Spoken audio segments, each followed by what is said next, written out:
Say your name so everybody's familiar with each other. Tony, Salila, Ruthina, Drew, Tess, Ainsley, Rachel, Dennis, Justin, Terry, Charlie. Kat. To familiarise yourselves with this, most of you have heard it all before. But hear it again and again and again till it really, if it hasn't already sunk in, just recognising it and hearing it will sink in. I can't teach you anything, and I can't tell you anything. I understand that right from the start. All I do is point toward and ask you to look to where I'm pointing to. I'm not saying, when I say I, I'm not talking about this personal identity. That which is coming out using this voice and this pattern to express through. And that'll be the same with you and everybody else. So I can only point towards it, and then ask you to look into where we're pointing to. And you'll see it's nothing new we're pointing to. If you've looked into this stuff a bit, you'll register or recognise it's the basic of all the ancient texts and all the ancient scriptures. They all start off with the what we call non-duality, the one without a second. Hear, O Israel, the Lord thy God is one God, there is none other. It points to it in the Hebrew. And the Muslims, there is no God but Allah. There's no God but God, Allah is his name. And the Buddhists will say it's non-conceptual, ever-fresh presence awareness.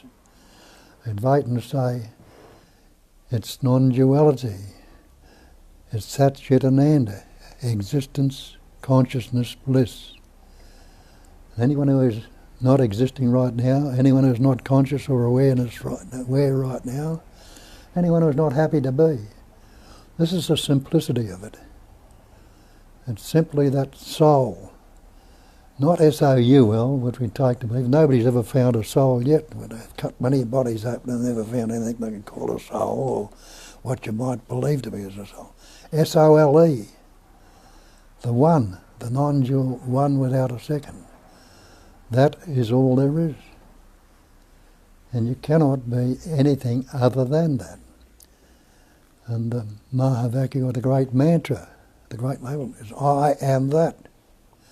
Thou art that. This is that. That is that. And we know that in our language. Because you don't just say, that's a chair, that's a carpet, that's the tree, that's the flower, that is him, that is you, that is me. Everything is that in reality. The thatness is its non-dual existence, consciousness, bliss, being, knowing, loving to be. But we put conceptual labels. And it tells you that in the Bible when you look at it. In the beginning was the Word. The Word was with God and the Word was God. Simply that's all the God is, a word. But we've set it up, God as something higher power, greater power than what we are, that we've got to bow to, we've got to worship, we've got to believe in it, it'll grant you this, that and the other. But when you look at it, if it's one without a second, and the only power there is the omnipotence, the total power. Omnipotence, total. Everything that's patterning, shaping and forming is that power expressing as other than itself. So it is the sole beingness, and the wondrousness is the amazement of it, is it can express in all this diversity, all these patterns, shapes and forms are that. You take yourself, recognise yourself as that. And just being that without any concepts, isn't there a warmth? Isn't there affection?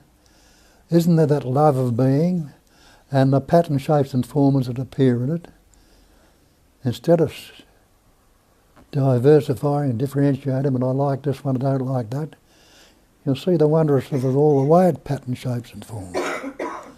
Know it to be that which is expressing, and only that. I read a little bit out of this Raibu Gita, which is an ancient scripture, so I've knocked everything down. An ancient scripture that expresses it all beautifully. But like a lot of the texts and scriptures, we read it and hear it, don't look into the meaning of it or how it's differentiated, and put it aside. And it starts, and this is not what starts off, this is further into it, but in the unitary, undifferentiated, still ocean of being, knowing that self, being knowing that self, not personal self, but the one self that's appearing as everything, body, senses, mind, intellect, and embodied souls. That's what we take ourselves to believe, in these embodied souls, but you can't find a soul anywhere. That's the embodiment of that one self. What we are appearing in these bodies. But without that life essence expressing through them, take the embodiment of it, you are still the one as it expressing through it, you recognise your true nature. And you realise you're always one of it. The universe of name and form, and that's all it is, Satchit and Ananda, Nama Rupa, name and form. So it's a universe of name and form, and all, again, these patterns. Haven't you put names and forms on it, even yourself and everything around you? The cat, the chair, the carpet, and everything are name and form. The embodied creatures and their creator, mind. So all this thing we call mind is this patterning, shaping and forming. There's no such thing as mind when you look at it.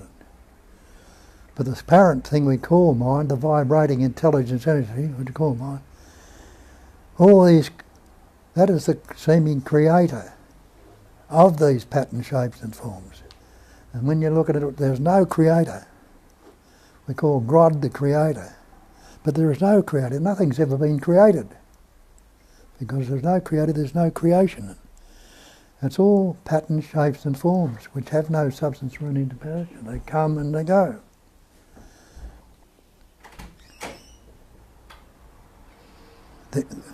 And their creator mind, out of it comes desire, misery, everything other than the self are merely thought formations projected by the power of the self on its screen, the self. So in that stillness, that emptiness, there's a subtle vibration or an appearance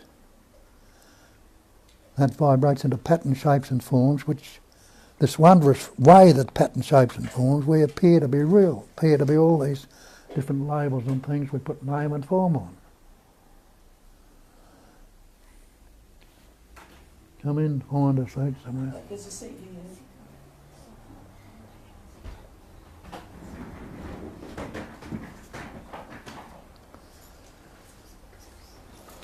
So that's what's going on. We're patterning, shaping and forming, and we're so used to it, the habit pattern, we've taken it to be real because our parents, school, society and nation took it to be real. There's very few that down through the ages have looked at this. But all the great texts and scriptures and religions are formed about it. And the ones that formed about it spoke the truth. They saw the truth and recognised the truth. But others relating to it, instead of looking into it and seeing the truth, are putting all sorts of concepts and ideas and differentiation on it and set it up to give it some seeming power and something which we can take to be a religion or a thing. And if you don't do this and don't do that, you're going to be in trouble. You're going to go to hell or whatever and beat yourself up. But see, how can you? How can you, if you realise and recognise your true nature as that one essence, that great perfection, which I tell you in Buddhism, the great perfection is non-conceptual awareness. Anybody who's unaware right now, and you realise, look at it, darling, no. I can't negate that awareness. I can't tell you what awareness is. Because we try to grasp this thing called awareness or consciousness, and what can you do? It is nothing but a label or a word, which we put all sorts of shapes, patterns, forms on to seemingly give it some reality. But non-conceptual awareness. And you realise that sense of presence that you are now, pattern, shapes and forms appearing in it, and what would they be if you didn't label them? If you didn't label them. So in the beginning was the Word. And you didn't have any words while you're in the womb forming. And you can't remember your birth. So you didn't have any words. You can't say, I was born at such and such a time. You don't remember your birth, so about 2.5. So in the womb, when you were forming 9 months and a couple of years before you learnt any words, what were you? Who were you? And you can't say I was. You can say I was there, but what are you pointing to? A conceptual image. I know there was an awareness there then, but you didn't have any words to label it. When you've learnt words, in the beginning was the Word was with God, and that's all that God is. It's not something out there in the sky that's going to beat the shit out of you, or going to give you this or give you that if you pay me. It's a word, which we put all these other concepts or forms on it, give it some substance, because the Word was God. The Word was with God, and everything was formed by the Word. There was nothing made that was made without the Word. And see, that's what's happened. When you learnt words, you began to label things, and we've labelled things consistently ever since. More and more, the more we grow and the more we learn, the more words we take on. And realise that everything you're labelling is the Word. What can you say, call anything, if you not put the word on, the label, your name and form you've learned for it? But without the word, you can't say it's not. But you see it in a different light. You see it in its freshness, its newness. Everything is ever fresh. It's non-conceptual, without the word on it. And you see the wondrous pattern, including you, the form it's expressing through. And realise it couldn't express through that form if that form wasn't there. But look at that form. What is it? See the life essence that's flowing through it, the blood, the veins, the nervousness, everything that's happening for us. It's a wondrous shape and pattern and form, like everything else around you. But it has no substance or any independent nature of itself. What form have you got without a label? If you look into it and recognise yourself without the word, what's wrong with right now if you don't think about it? Have a look at that.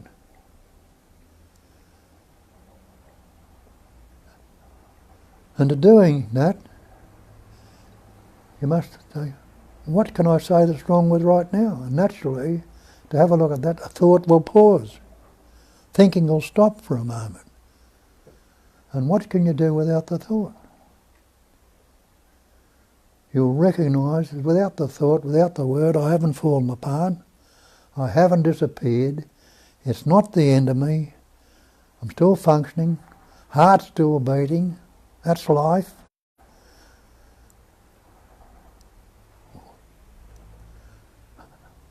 Breath is still happening. Hair and fingernails are still growing.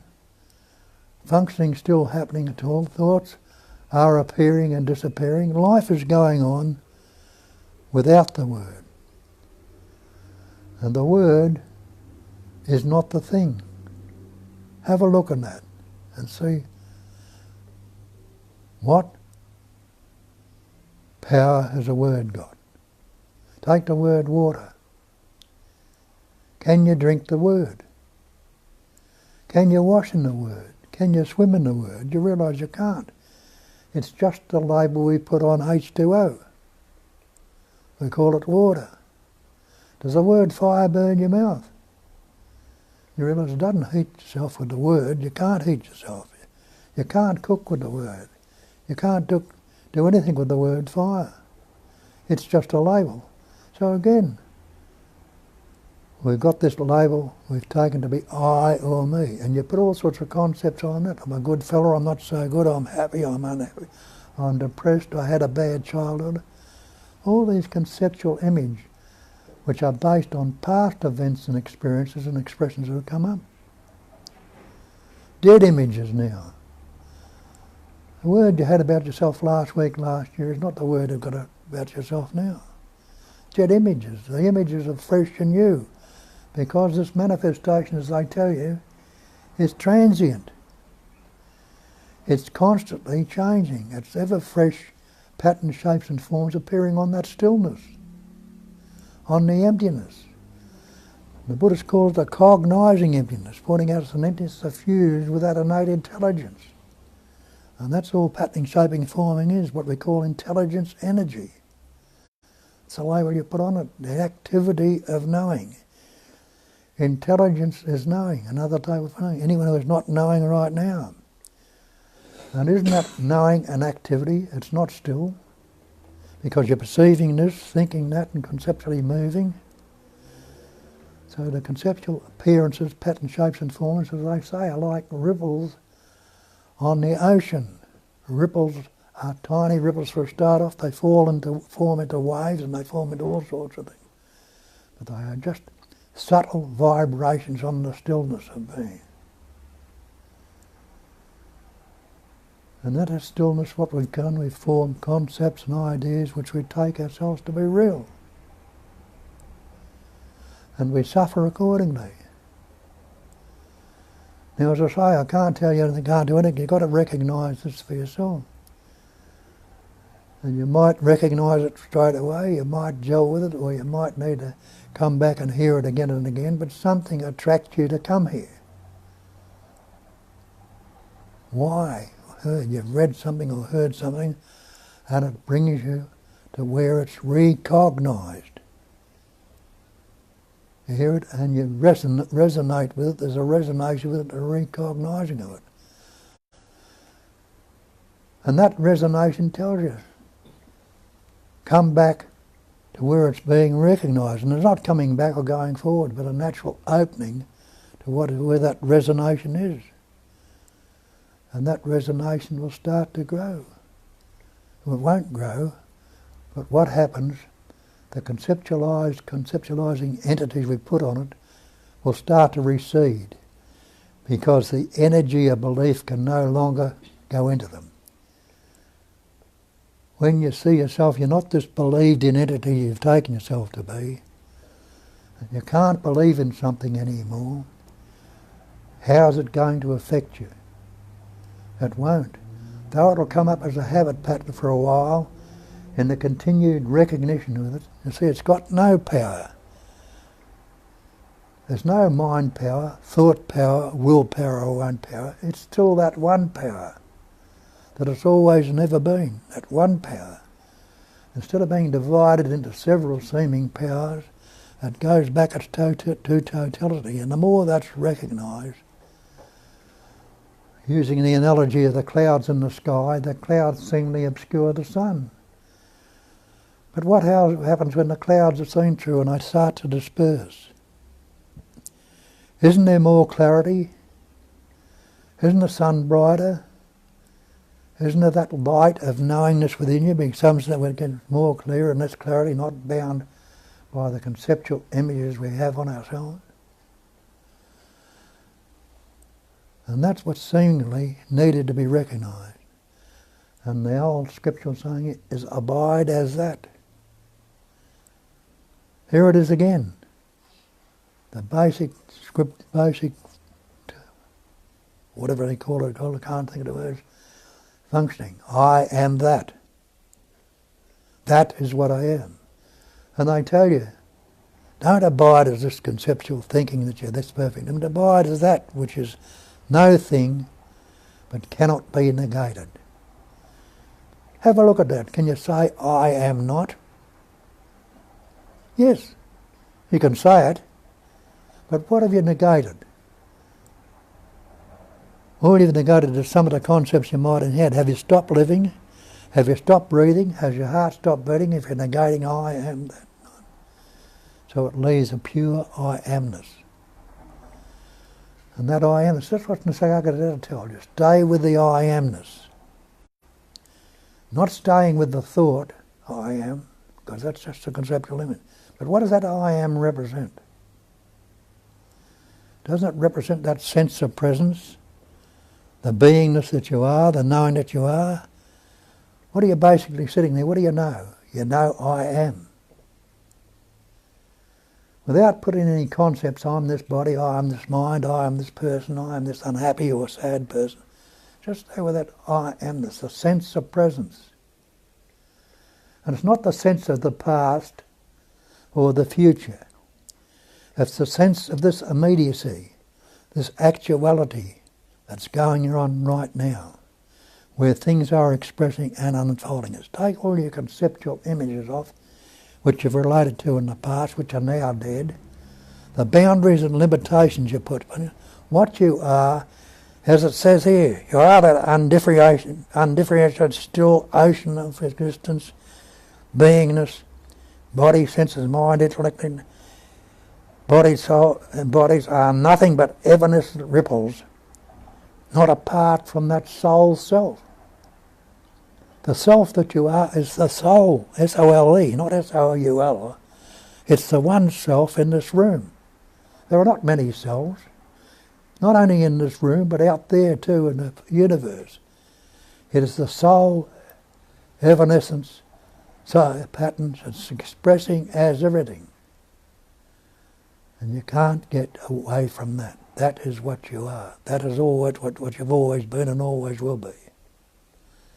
Relax into it, abide as that.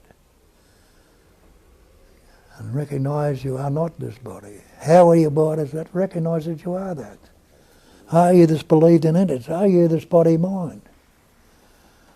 Well, have a look. What can you say without putting in any concepts on it?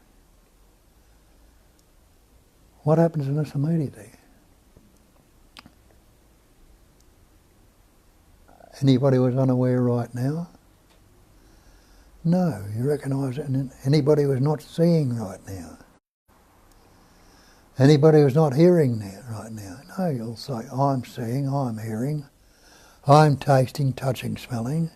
It's happening, those functions are happening. So ask yourself this, can my eye tell me I see? And you realise, no, my eye can't tell me I see. But you'll realise the seeing is happening through the eye. The eye is the instrument through which the seeing is happening. In this pattern, shape and form body you call yourself, and as the eyes, the ears, the mouth, the heart, the lungs and all these necessary organs for it to pattern and express through. But have a look. Can the eye tell me I see? No. I can't tell me I see, but the seeing is still happening. The thought comes up, I see. And you realise that thought I see, the seeing is translated by the thought I see. If you haven't got the thought I see, the mind can't, the mind comes up and translates the thought I see. But can that thought I see actually see? And you realise, no, the thought itself can't see. But the seeing's happening, the thought comes up. What must it be coming up on? That stillness aware itself, that pure intelligence energy, translates as the thought I see, through the mind. The mind is the instrument which it translated. The same with the thought I hear. The ear can't tell you I hear. But the hearing is happening through the ear. So the ear is the instrument, like the eye is the instrument for the seeing, the ear is the instrument for the hearing. And translated by this instrument we call the mind. With the thought I hear. But can this thought itself, this thing we call mind, can the thought I see actually see? Shut your eyes and see what you can see with a thought. And you realise you can't see with a thought. The thought I see can't see. Put your hands over your ears and see what you can hear with a thought. And you realise the thought I hear can't hear. So the hearing's happening through, seeing's happening through the eyes, and the thought, hearing's happening through the ears. The thought I see can't see, and the thought I hear can't hear. So this is what we've been relating to. A self. The thought I see, the thought I hear, the thought I am aware is the thought I am aware of your awareness. Are you unaware in this moment? And you realise, no, I'm not unaware, and all the time I've been talking about this, that awareness has been there, but you haven't saying, I'm aware, I'm aware. You didn't have to, because the awareness is functioning of itself. So you see, this thought-up entity, this ego we believed in, has got no power. Can't do any of these things. It's got no independent nature. The I thought can't see, can't hear, can't aware, can't say anything. But it's translated into the instrument we believed in. And take the life essence out of this body and see for yourself, if we think the thought is doing it. What can we say without that life essence? The body's a corpse. It's got the eyes, it's got the ears, it's got the mouth, it's got the heart, the lungs, but what can they do without that life essence in the body? You can't say a thing, can't hear a thing, can't take a breath, can't do anything. So the thought I see can't hear, the thought I hear can't see. I mixed up the thought I'm aware is not yet awareness, the thought I choose can't choose. A corpse cannot do anything. So though we believe it's got that power in it, it hasn't. It's that life essence that's in the body that's giving it the seeming power as the thought, the feeling and the emotion. Take the life essence out and you've got a corpse that can't do anything. Just an analogy, good analogy for it is your computer. Look at your computer here. Got all that information on it. Punch that mouse and move those keys and you get all sorts of things up on the computer. Turn the power off. What can you get out of it? Nothing. Take the life essence out of this body. How many thoughts can a corpse have? What can a corpse do? It can't do anything. So you see for yourself. It is that life essence that's forming that pattern and renewing that pattern and keeping it going, causing the thoughts that's doing everything. There is no separate entity, individual or person that's doing anything at all. So the person is not the reality. The personal self is a conceptual image. There's no personal self. There is no self but the one self that's appearing, patterning, shaping, forming and expressing as everything. And that is what you are. That is what I am. Where's the separation? Where's the differentiation? There's none whatsoever. But we'll take it and let it appear to be and let it express as it does. But the difference is, as the scriptures just tell you, know the truth and the truth will set you free. What's this truth they're talking about? And what are you free from? Isn't the truth a recognition that you are that soul, S-O-L-E, self? The one self that's appearing, patterning, expressing as everything? And then what are you free from? You're free from the bondage of belief that I am this person, I am this individual, I am this separate entity. I'm the good fellow that's having a bad trot, I'm unhappy, I'm depressed, I'm fearful, all these conceptual images that we believe ourselves to be, and believed ourselves to be even for years. And keep conceptualising something that's been dead for years. The actual thing that happened to you that seemingly traumatised you and you're taking the belief to be real is dead and gone years ago. Have a look at that and actually see what power has it got in the moment, unless you're recalling it and putting on the past memories and images and concepts, the ideas and images you've got about it, bringing it up and making it seemingly real, and beating yourself up with the false image. Continue to do that if you want to. Look into it and see the fact that it doesn't have to be that way. It doesn't have to be that way. It's not that way here at all. And the little bit that comes up now out of memory and out of habit doesn't last too long. It can't last too long because it's seen through. It's seen that a dead image has no actually in the moment.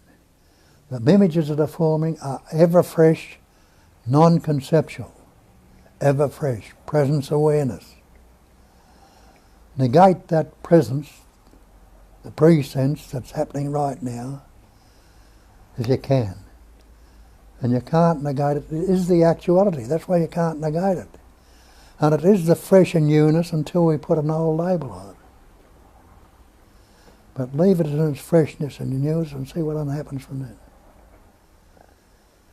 And you'll recognise the love that's in that body, the affection is the love that's in this room, the love that's everywhere. We call it love, but don't get your conceptual idea of what you think love is, some concept.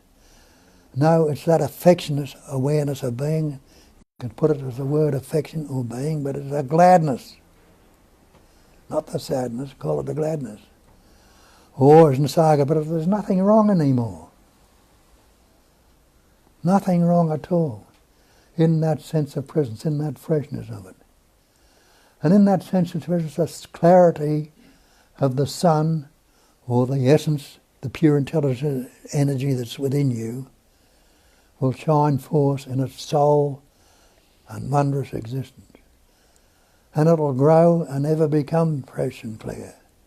The little bit that comes up, the aging and the things that come up here, have no accordance with that. They can't stand long. It doesn't stop the pain and the aging from happening, but it's lost its sting.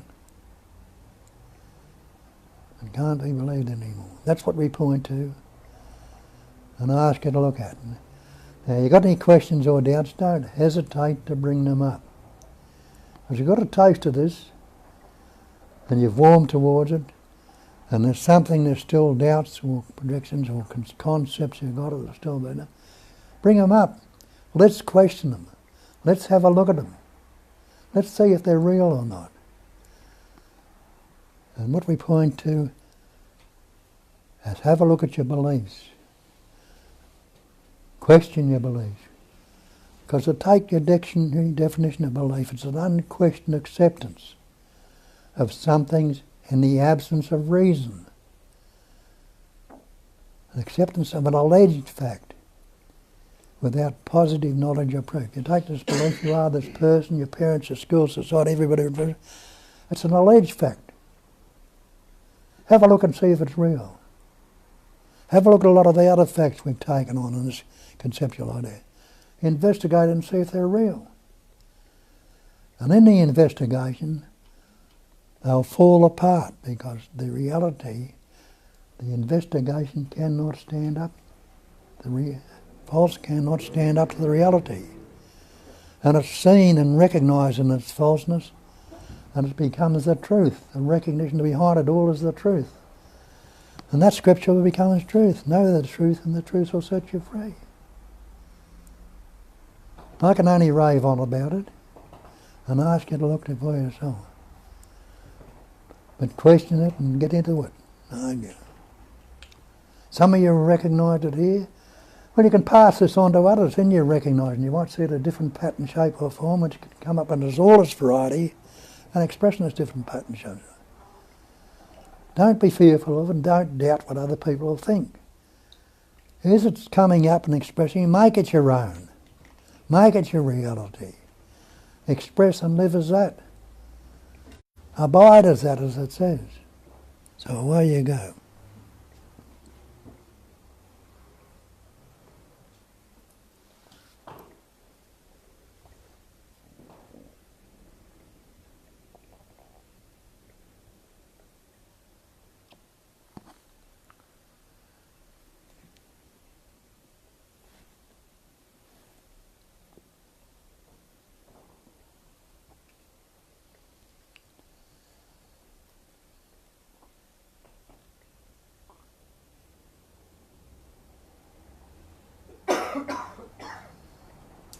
Sense that I'm here and you're there,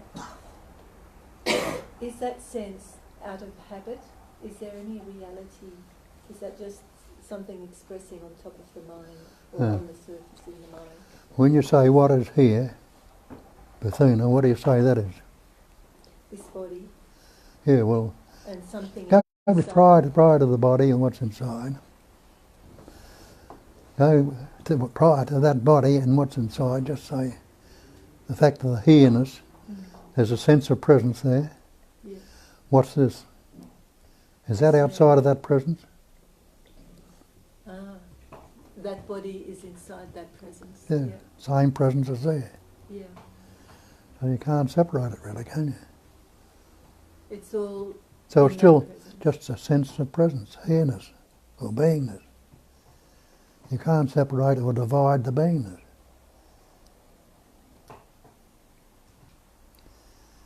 And that doesn't have a location, does it? Really? Well, you can't. No. Where's here and there? Pinpoint this immediacy. Can you find a static point in this emptiness? Can you say space begins here? Got a pattern, a circumference, or an energy? You can't. So that, what you're saying is here is sense of presence. You can't give it a direct or a point. So it's everywhere, or every when, or every how, or every why, or every what for. But you can't negate it. It's a pure beingness, isn't it? Negate that? Okay? No. No, you can't. Well, relax into it. See what comes up on it then, and question what comes on it.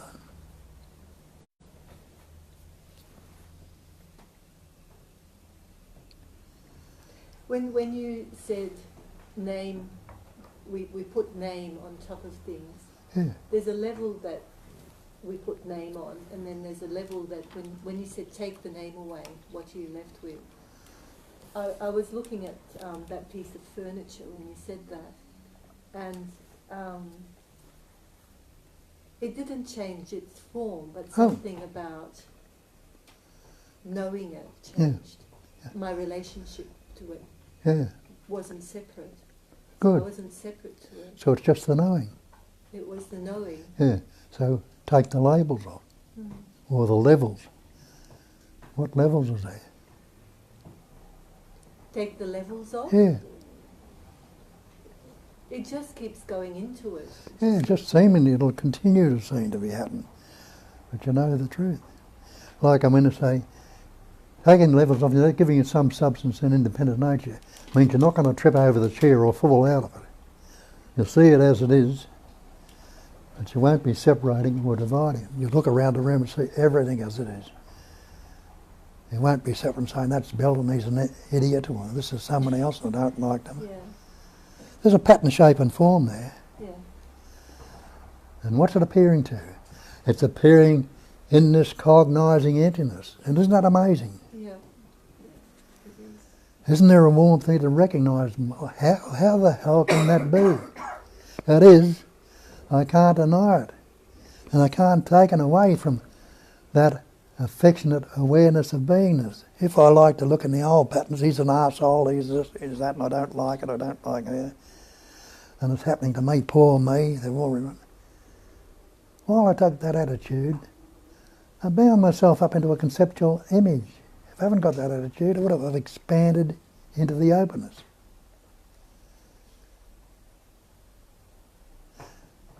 And it's not going to change. It's not going to be different. It's going to change. It's transient. The pattern, shapes and forms will continue to appear and reflect or appear on that stillness. Can you postulate, look at this outside there. You'll see there's a space or a stillness there, which trees and everything are appearing in. And that stillness goes behind the trees and goes back as far as you can remember. Went outside, it'd be above you, it'd be all around you. You can't negate that. But the things that pattern, shape and form are constantly coming and going. And the body that's appearing is changing right now. There are cells dying at it right now. So I'm not that, am Yeah, you are the life essence in which it's appearing and forming. And to that body, mind, that life essence is no thing. It hasn't got any shape, any form. But in the recognising or knowing it, it is everything. Everything and nothing can no longer be differentiated. They can no longer be divided. There's no division or separation in the totality. In the, in the omnipotence, in the pure intelligence, the pure knowing, the pure awareness, total power. It's total. Everything is total. Absolute. Can you add anything to the absolute when you take that word absolute? What can you add to it? You add the lightest thing to it, and the smallest thing, it wouldn't be absolute. Take away the smallest thing, it wouldn't be absolute. So it's there in its totality. And that totality is right here and right now. Nobody can take anything away from it. Nobody can add anything. You might think you can do something to it, and this is bullshit and all the rest of it. Try as hard as you like. But you'll realise you've never done anything to it. It's always and ever been that. And realise and recognise I am that. I am that. Abide as that, they say. You will love. You will settle into the knowing of it. There might be all sorts of doubts and ideas come up. Initially there will be. Because I constantly look for years and years into trying to fix that self and make it where, Looked in the mind for the answer to fix the self. But the answer is not in the mind. It never was, never could be, never will. Because you question the mind, and you'll see that the mind is nothing but an effervescent ripple on the screen of that stillness, just like a wave is an effervescent ripple on the ocean. The ocean is still and empty, but yet it's ever changing and never changing as the vibrating essence goes through it and forms ripples and waves. But it was never anything other than the ocean, nothing to be added to it, nothing to it. It's a poor analogy, all those are, but recognise what we're pointing to and see for yourself. Just watching the cats and noticing that they're just drawn by sensations. So I'm watching the cat to see what it's going to do next, but the other cat's watching what's moving the most, whether it's the cork or the other cat's head, or it bumps into the cat, or something smells something else. Just purely... Yeah.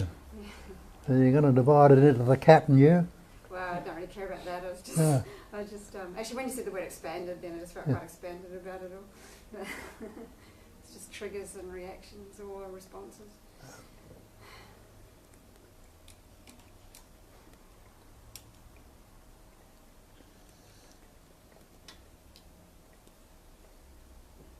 I like the way you divide up respond and react, or just that pointer that you came up with recently. Which is?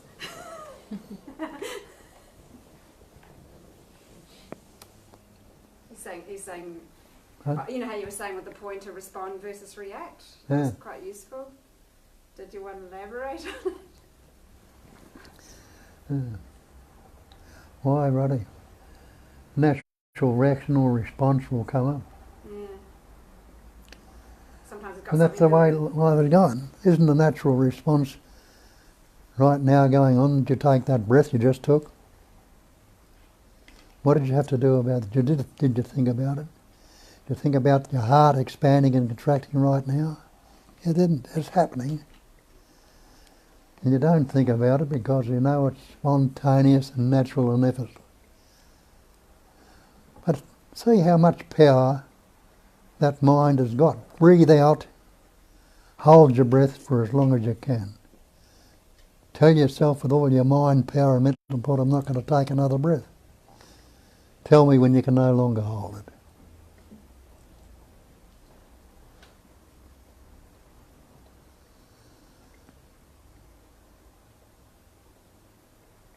Then you can no longer hold it. What would you say? There was a natural power that was stronger than that thought power that was trying to keep it out that made me take that breath. And you start to get an idea of what I'm talking about. A power greater than ourselves that they talk about. It is that totality, the one power, not mind power, thought power. When they call it the soul existence, people think of S-O-U-L. I've got a soul. Have a look at it if you're telling it S-O-L-E. The one and only. The soul existence. That is your true nature. I don't know how those words came to be mistaken. In my idea or understanding, it's the one soul that expresses that everything.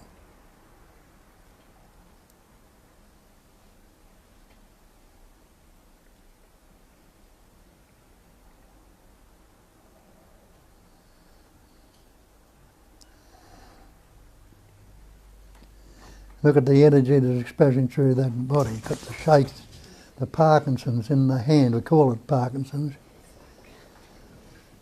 Mind power, can I stop it? Try to. I can't stop it for very long. And what's going to happen to it, where it's going to happen, who cares? It's going to develop, I suppose, and go through the body.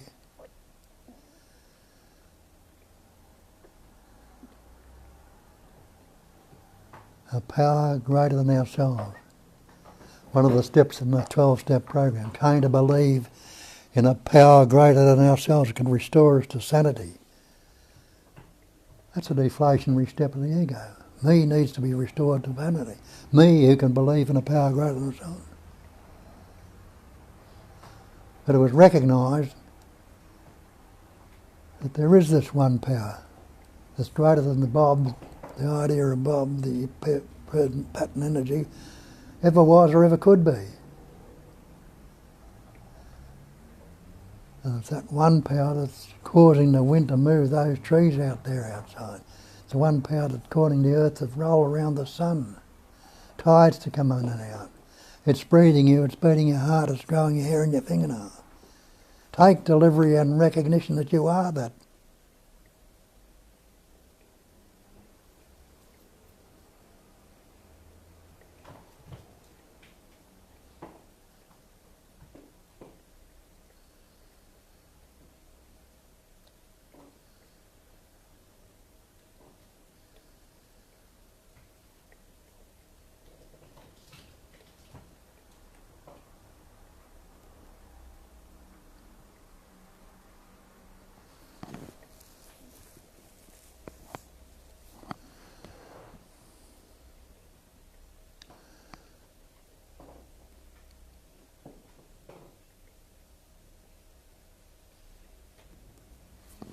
Well, I had a challenging conversation with my partner this morning. Pardon you? I had a challenging conversation with my partner this morning who's back in Europe. Yeah. She gets a little angry and irritated when I go away for these longer trips. And I was just reflecting on how part of the challenge of this is when somebody relates to you as an individual who is kind of upset or offended them, it's very easy to find yourself kind of falling into that role of feeling like you've done something wrong. Yeah. You have to respond, you feel that there's sensations of guilt, and in those moments it's a real challenge just to sit and see life acting itself out and to hang on to that sense of gladness. Yeah. Well, isn't it, when you break the old habit, isn't it becoming more and more, the sense of gladness going to be there, more clarity, naturally of itself? Can you still continue to the extent that you did in the old habits? No, once you start to get on that. It'll still come up. If the gladness comes up in the conversation, it pisses her off even more. I recognise that pissing off, and the gladness is more pronounced than the pissing off. Yeah. Still happens here, things come up, and you laugh at it. And how can it can't hang along and can't be believed in very much, even though it still goes on. It becomes a big joke, you know. And I've got a partner here that we practice on each other. It doesn't last long.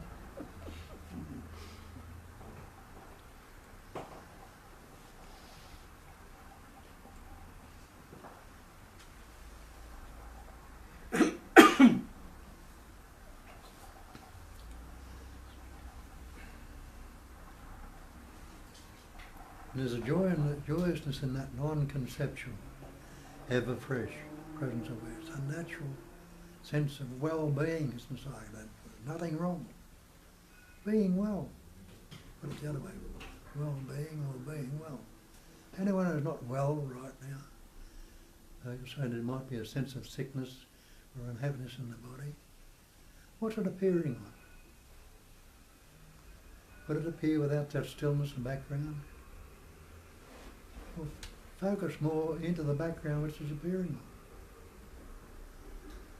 And the content starts to lose its hold or continues to lose its hold because you can no longer believe it.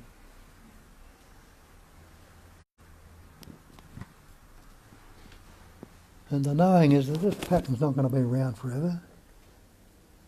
But who gives a shit? I don't. Mightn't like the way it's going. But I realise I can't remember the birth. I can't remember when it came into existence. Yet for a long time I believed that it came into existence. A long time I was focused in the conceptual pattern. Today it's still going on. But the belief can no longer be there.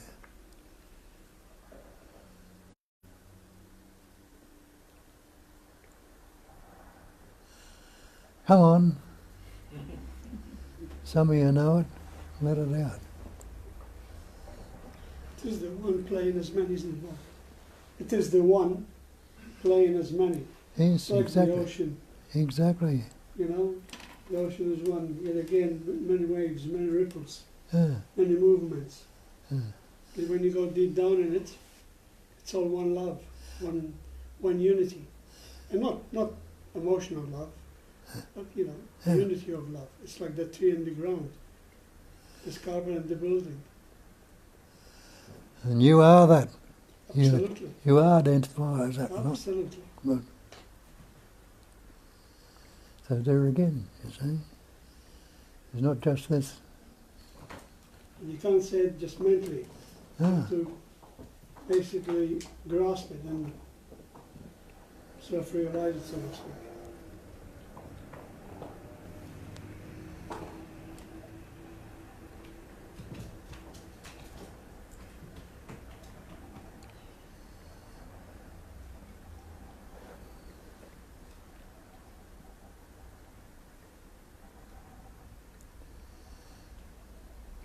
We are beautiful divine beings and we don't realize it as the one. We are beautiful divine beings and we don't realize it, Yeah. you know? We're just so caught up in the mind, so caught up in the thoughts and what's next. We're missing the obvious. I certainly did for a long time. I was looking out, I was looking there and missing the truth. Like what's speaking right now, it's making this body speak. It's like the power makes the computer act. And this is just another instrument, like another pattern, as Bob says. We are timeless beings, experiencing time. And until there's the words come forth, the words come out, the sound comes out. And there it is. You can hear the sounds, put the labels on them. Let the sounds resonate in that body and resonate with what recognises it. Recognise. You've already cognised it. You already know yourself. It's funny how it's placed too, because when I walked in this morning, there was this immense love for Bob. My heart expanded, you know? And it's not so much for the body. It's itself meeting itself or being with itself. It's not Bob or Charlie. It's itself. Embracing itself. And so, for all of us here, it's not just Bob. We all come with different names, but it's all of us. All of us is the same one. It's like space. But then again, I even ask that. If we are aware of space, we must be subtler than space. We cannot actually describe it. It cannot be described. You try to, like Bob says, you know, we try to put a name, a tag to it. Then you bring it down into the mind again. Good description, subtler. Subtler. More subtle in your own minds. What the concepts are, drop the concepts. See where you disappear in the subtleness of them. Well, you're not putting it over.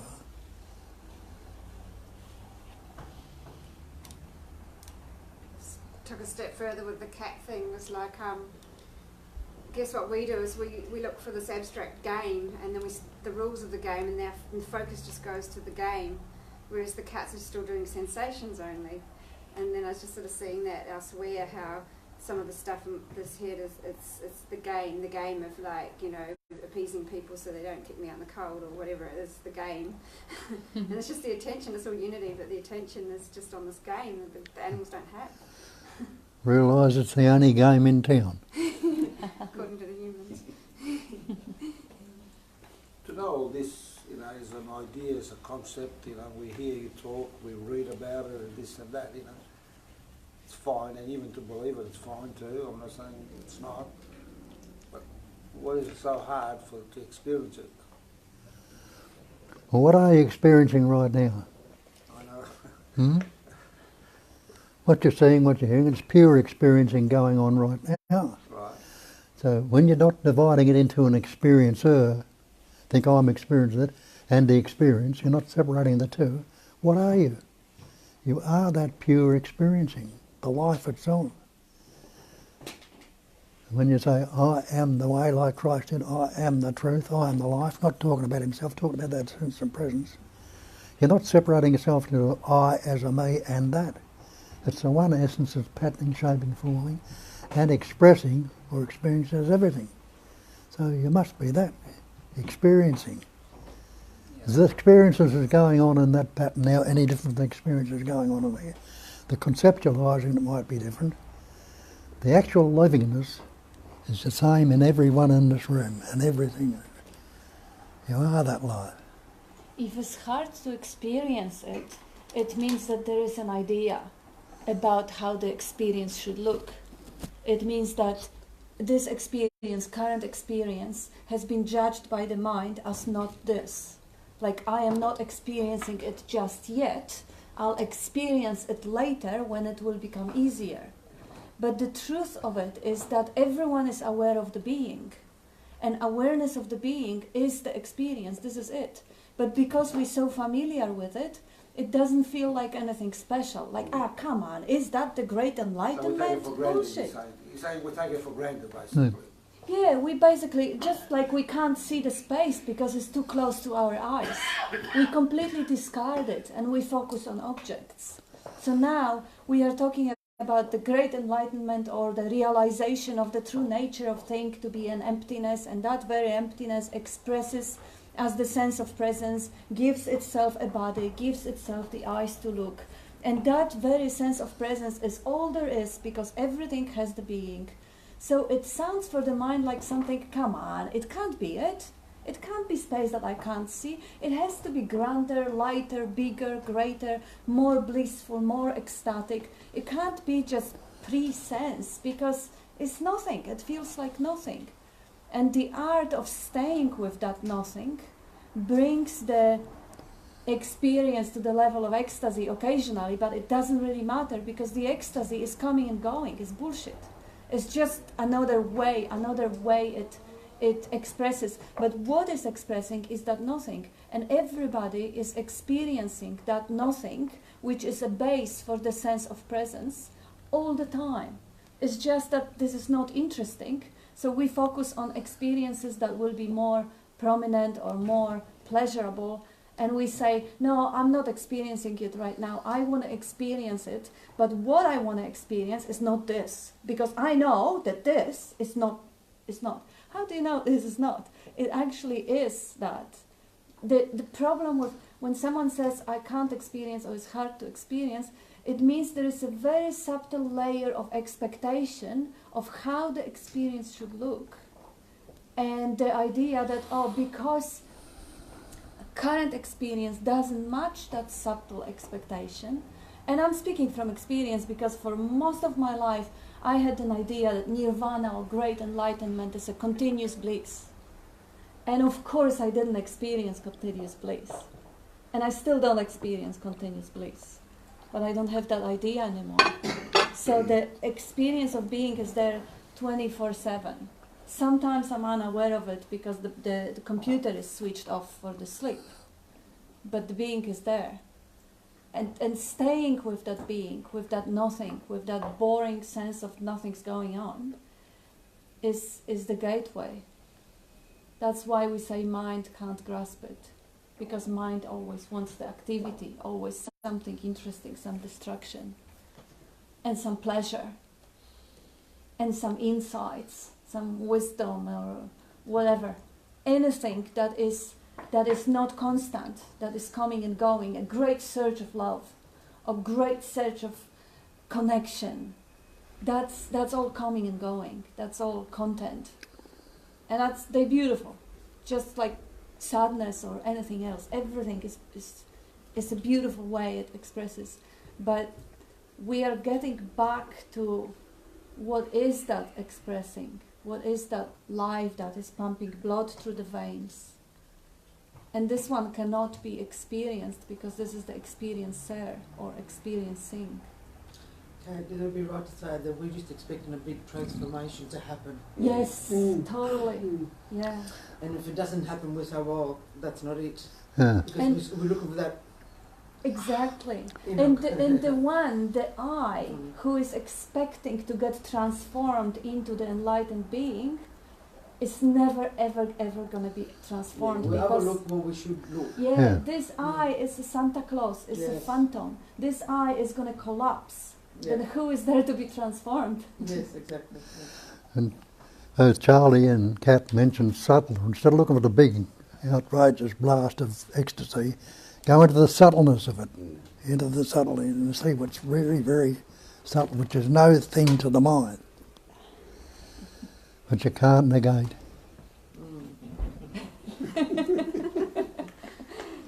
Being bullied. Sometimes it plays like, like something might come and it's like a bliss or like a fulfillment. Yeah. And then you sort of start chasing it.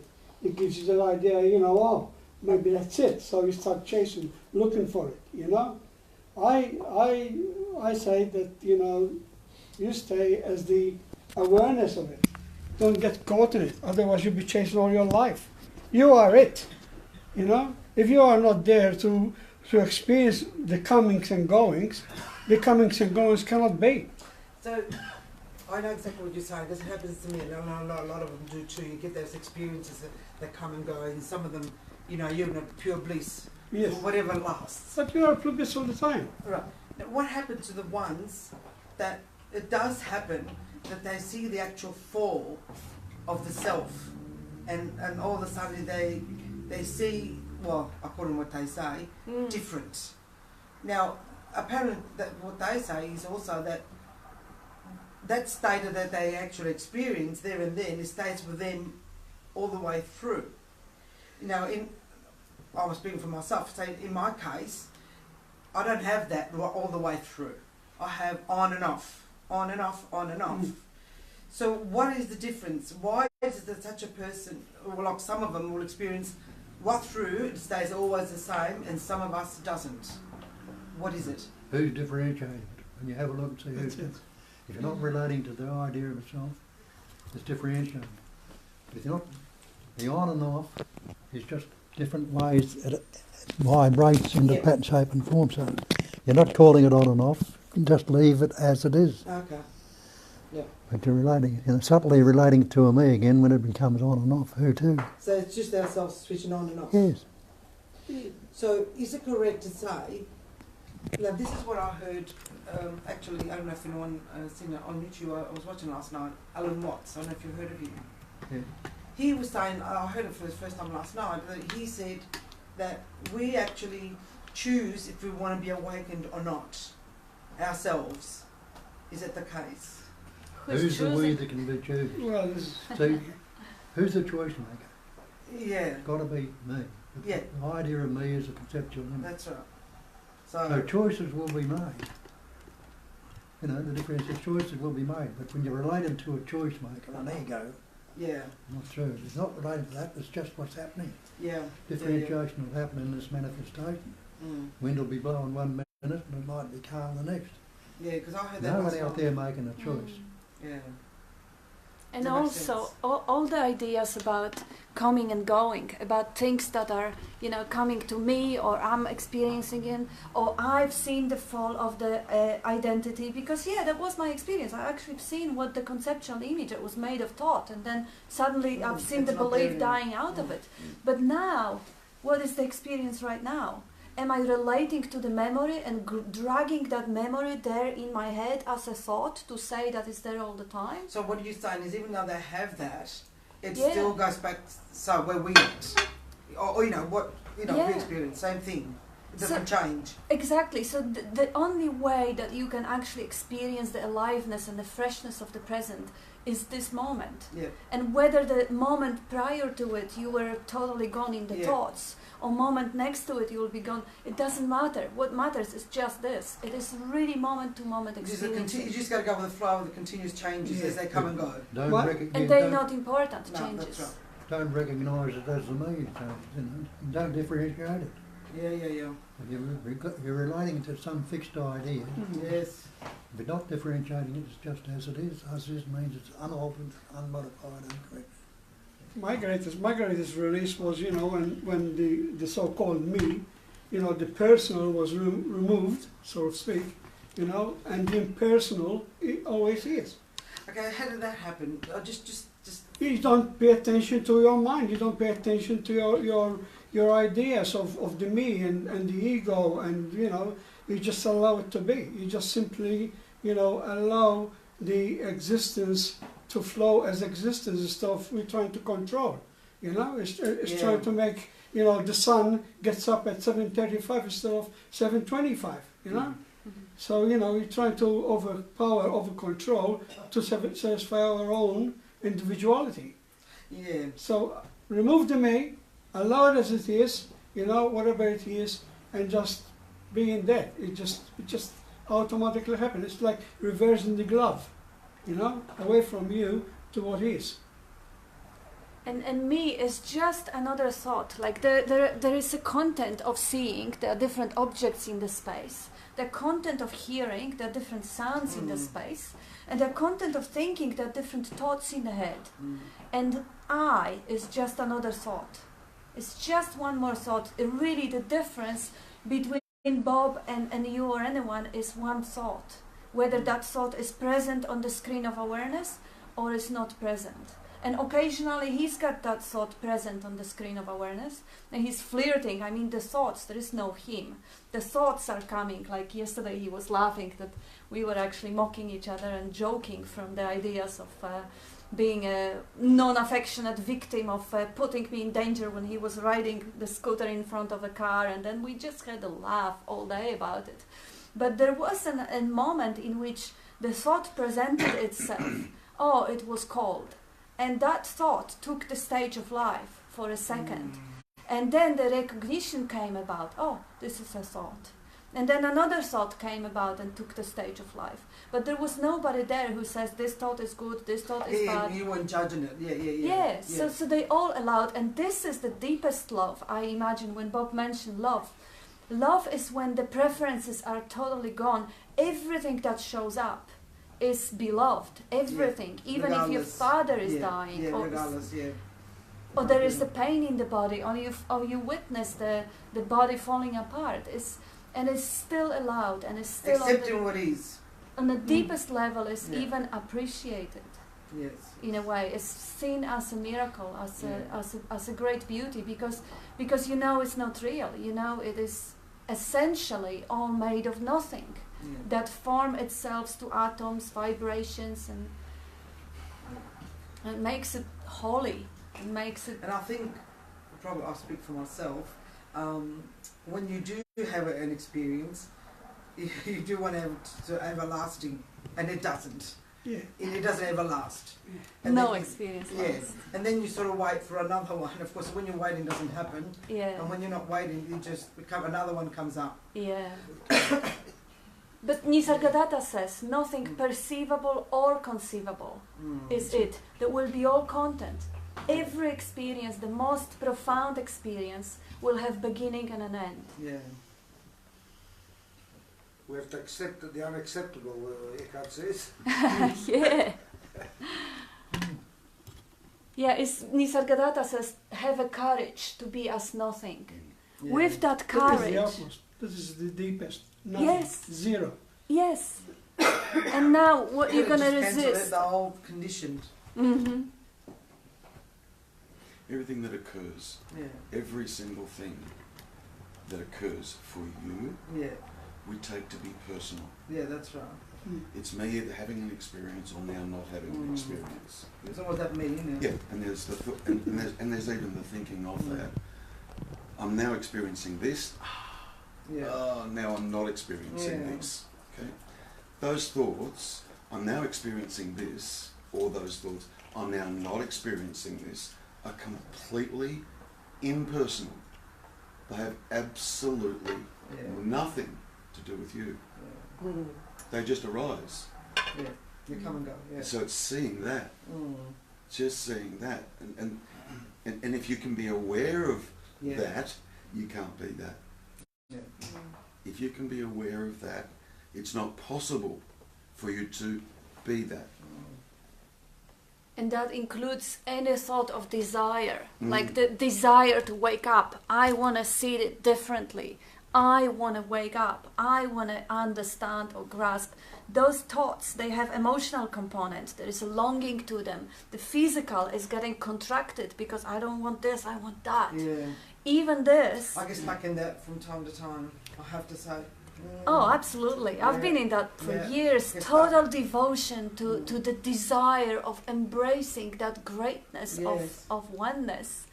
Absolutely. And it was tormenting and it was elating and it was doing all Sometimes it sorts of... depresses you. Oh, at times it makes you suicidal. At times it makes you desperate. At times it makes you ecstatic. Yeah. And those thoughts, they have emotional components. They affect the body. They affect your breathing. And they're still just impersonal appearance made on the screen of awareness that somehow got so well fueled by the energy of belief that they become all there is. They become such a strong sense of reality. But this is, again, just another dream, totally impersonal, I happening know. to no one. I know exactly what you're saying, spot on, because sometimes I said I'm going to walk out of it. I think, walk out of what? I Yeah. can't walk out. And who's there to walk? Both Terry and Kat mentioned impersonal, and that's what needs to be seen. It is an impersonal self. There is no self that will ever realise. There's no self that ever can be a lie. We're no personal self I'm talking about. It can never be aware or aware. It's the one self that's appearing and expressing. So self-awareness is the self that's aware. Self-knowing is the self that's knowing. That soul self is the one eternal, non-conceptual, ever-fresh presence awareness. Not a personal self. There never was a person to be a personal self. So who's ever separate from it? If the knowing there is a self-knowing, soul, S-O-L-E, not S-O-U-L. The soul knowing, the self-seeing, the soul awareness. You are that.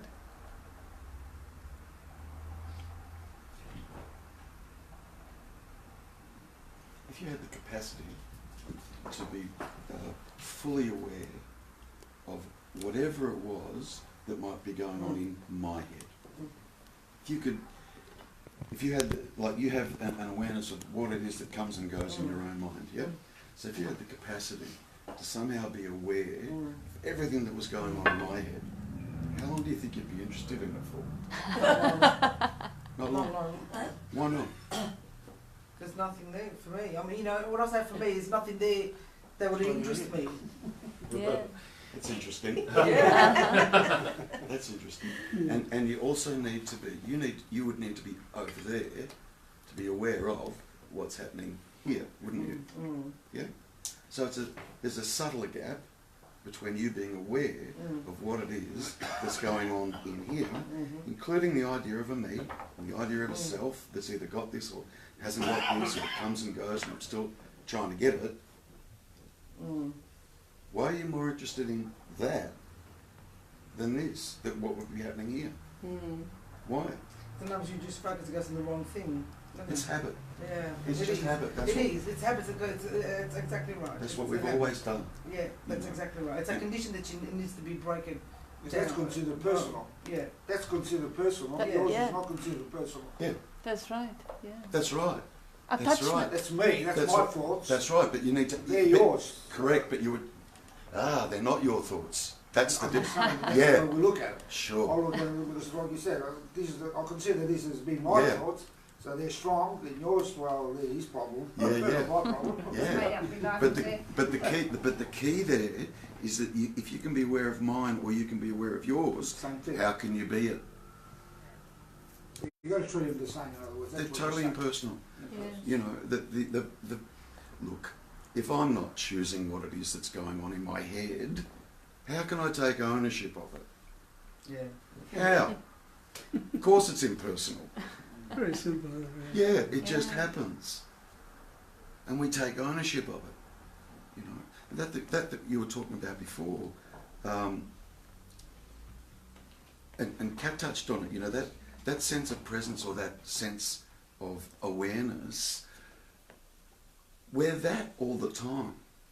But the problem is that we identify that sense of presence or that sense of awareness with the body. Yeah. We think it's this. Yeah. And yet, in here, we're told, you're not the mind, you're not the body. So we negate that sense of presence or that sense of awareness because we go, it can't be this, I've got to let go of that. It's got to be something different to what I'm already experiencing. But that sense of presence or that sense of awareness has nothing to do with this. This is the reason for that sense of presence or that sense of awareness. That sense of presence or that sense of awareness projects this. And experiences through that. Yeah. And through you. And for the, of course, for all the Through a tree. On that, you're right, what you're saying. I was telling last time, 2 weeks ago I came in, my mum passed away. And once she passed away, I could see her energy, you know, dissipate in the body. And when she passed away, I was telling last time I came, the cat Bob wasn't here. I saw her, I've seen her body as a suit, right? There was nothing there.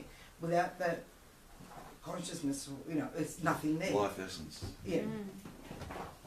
Yet, when I experienced that, I felt that, I could see that, I could understand 100%. I didn't feel like, I didn't even feel like even not crying, nothing. It was to me, it was just normal, right? But yet, like you said now before, then it's like you forget, I don't know what it is. You seem then to relate to the body from time to time again. And that's when you sort of lose yourself again. Because you don't stay with what you've experienced, yes, but like you can't keep it there all the time. It's just breaking that condition, that mind, that connection. See, that's habit pattern. Yes. The habit pattern, Thank you. when you break them, they Yeah. might come up again and you think, oh, there it is again. Yeah. But so recognise again, that's a habit. That habit's been reinforced from the time you could first learn to reason. Yes. Thinking that every day, you've reinforced it yourself, everybody around you has reinforced it. Yeah. It's So it's seemingly solid and substantial. But when you recognise it's got no power and independent nature, what are you going to do? Recognise again and again and again that there's nothing there. Yeah. Yeah, recognition, because in the whole appearance there is dance of attention and the patterns are getting the attention. Like sometimes the body plays out on the screen and the body gets attention and it gets looked after or it gets healing or it gets wasted, but it gets the attention. And then thoughts get attention and then ideas, relationships, jobs, everything just, it's like a stage of life and attention giving life to different objects in that stage of life. But recognizing them all, moment to moment, as impersonal, as just, oh yeah, that's what's going on in the theatre or in the movie, becoming on the aware of it, screen. yeah. A lot Yeah. of times I do. A lot of Mm. times I do. As I said, there's the odd time where I'll get frustrated with myself, or get involved, and then I'll quickly realise and get out of it. You know what I mean? But it Yeah. sort of in and out. It's just a new habit of Yeah. recognition moment to moment, and that's not you doing it. It just comes up. Yeah. It's interesting to see how there can be that resistance in the mind, though. I had an experience a few months ago when I was just sitting out in a cafe and kind of reflecting, and was able to get some more distance and really recognise that voice, that you can identify with in the mind, that thinks it's the kind of the seeker, the searcher, and realising that that's just a voice. Yes. And then right upon recognising that, I had this very strong energy come up my legs, up into my upper body, and I kind of lost the ability to walk properly for a period of about 5 or 10 minutes. It was a very weird experience. And I just accepted it for what it was, because I was in a good place. But it did make me reflect on how, in a way, the scene can be sort of threatening to this non-existent mind in some. We say the mind doesn't exist, but something that life has been threatened by itself, or was threatened by a kind of scene. All of a sudden, I'm trying to walk along the street like some kind of drunkard, and it was a very strange experience, but allowed me to see almost as if something didn't like me seeing. Yeah. The recognition was there, though. There was something beyond it. And also, if everything is the beloved, so is the ego. Yeah. So is that conceptual image, which is totally made of thoughts and is totally false, totally fake. But so is so many things. Earth was flat at some point. Santa Claus was bringing us gifts. Those are all fake too. And those were cherished as well. So the only way I found to kill the ego is just shower it with love, because when you do that, you already disassociate it from that conceptual image. And How this would you is do just... that? How would you do that? You Just give can't do attention?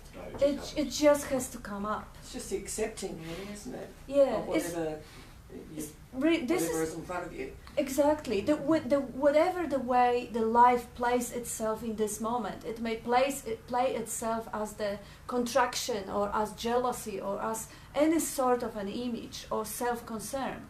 If the recognition comes up, oh, that's the content that is being known, and I am the knowing of it. And the content is just the content, just like a sound of a passing tram. Here is the idea of personal, seemingly personal idea, but it's just another content. It's no different than any other.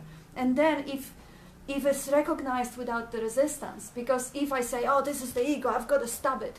Well, of course, who is stabbing? Who's doing the stabbing? Is the ego just shifted itself to another sense of identification that is strong and persistent and personal.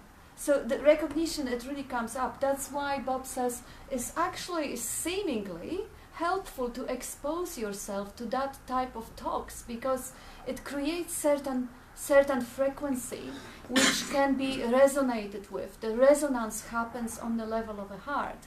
Like, there is no resonance in thinking, because thinking, the logic comes in and it can trash it all down as bullshit.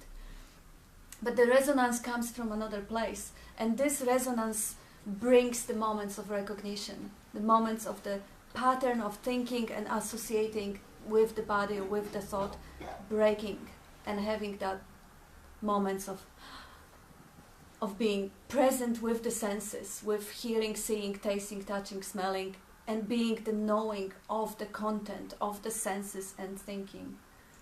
But it can't be done, unfortunately, because the one who would be doing it would be the problem.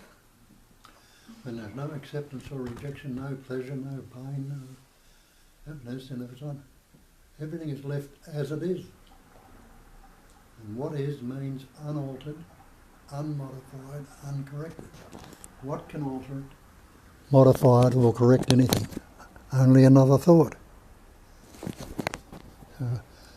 When there's no acceptance, no rejection, no compassion, no love, or whatever, everything is just as it is, and what comes up will come up, and that'll be left as it is too.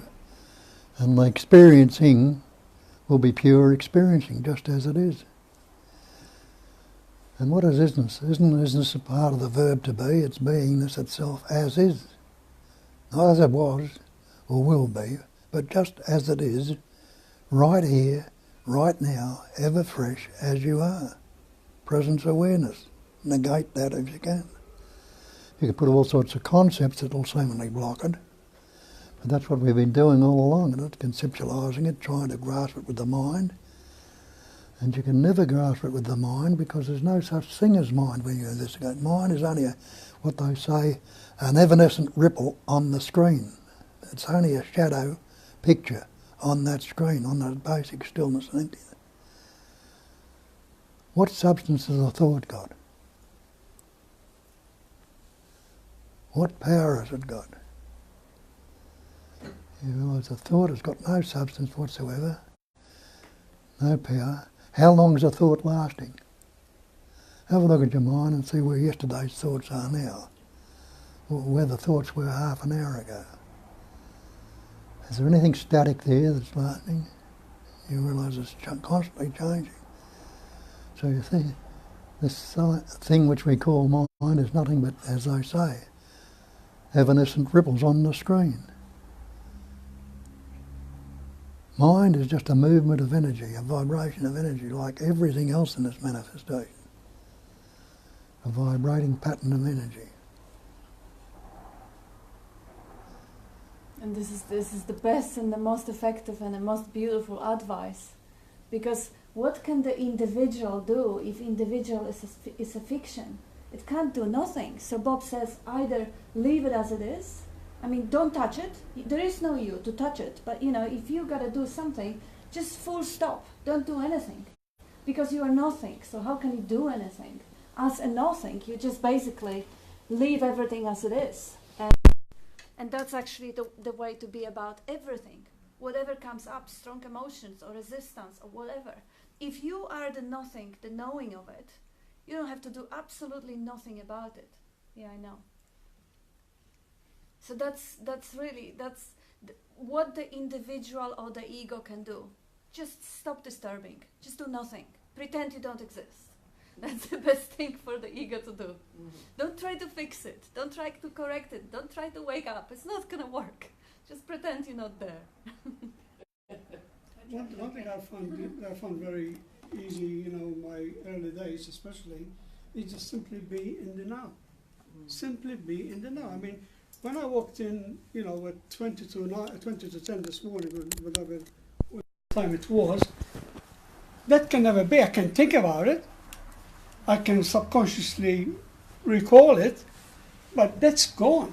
This is here and now. And this is the only time. This is now. And who is this now? Who is this? What is this now? See, you've got to question this. What is this now?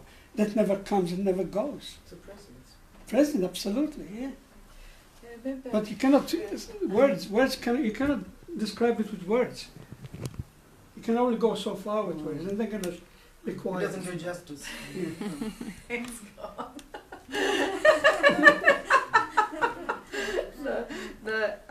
I remember years ago reading something from Ramana, maybe Nisargadatta, about the definition of love, and love is space. And that's kind of arising right now in relation to what Kat's talking about, because when we are seemingly caught in a very strong I pattern, that happens. It's about sitting and being, but it's also about the space. It's actually an act of love, not to resist, not to push away, but just to be there, knowing that will pass. And so for me, it's not just pretending I'm not there, it's actually just be the space, which is love itself. And that will take care of whatever's arising in the seemingly apparent idea of an I self there. Yeah, so that's what arises in response to what you said. Cool. Because it's still in the head, pretending not to be there. It's still doing something, and it's more about being the space itself. It's more like a joke to say pretend you're not there, because you I are know, not I know, there. exactly. You've never Yeah. been there. Yeah, but the space is somehow If I've had deep when I don't want to say the story, but there was a place within me that I was so caught in tremendous grief. And actually the turnaround for me one day was just really, but almost imagining a little girl in absolute helplessness and despair. And it was almost like, and just holding her. And there was something really powerful about doing that. It wasn't the imagination, but it's like fully desiring it to be there, not resisting it in relation to your question. You know, like to fully let yourself desire that messed up child or that angry self, or not resist it, because when we resist, we actually make it more real. But if we deny it, that's our head denying it too. So it's about, again, coming back to space. Yeah.